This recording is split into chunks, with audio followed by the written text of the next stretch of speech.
أعوذ بالله من الشيطان الرجيم. بسم الله الرحمن الرحيم. وما أموالكم ولا أولادكم بالتي تقربكم عندنا زلفى إلا من آمن وعمل صالحا فأولئك لهم جزاء الضعف بما عملوا وهم في الغرفات آمنون. والذين يسعون في آياتنا معاجزين أولئك في العذاب محضرون. قل إن ربي يبسط الرزق لمن يشاء من عباده ويقدر له وما أنفقتم من شيء فهو يخلفه وهو خير الرازقين. ويوم يحشرهم جميعا ثم يقول للملائكة أهؤلاء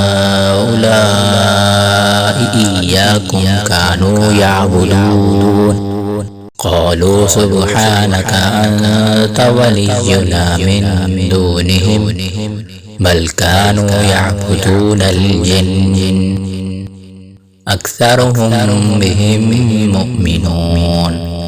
فاليوم لا يملك بعضكم لبعض نفعا ولا ضرا ونقول للذين ظلموا ذوقوا عذاب النار التي كنتم بها تكذبون.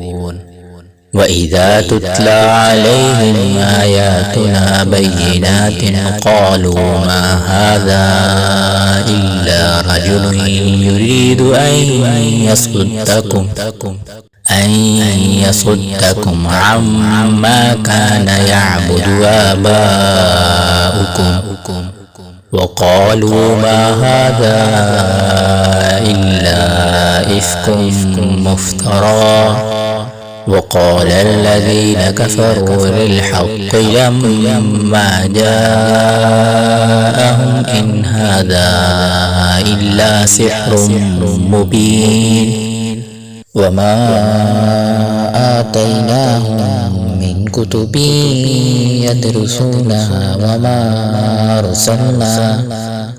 أرسلنا إليهم قبلك من نذير وكذب الذين من قبلهم وما بلغوا معشار ما آتيناهم فكذبوا رسلي فكيف كان نكير.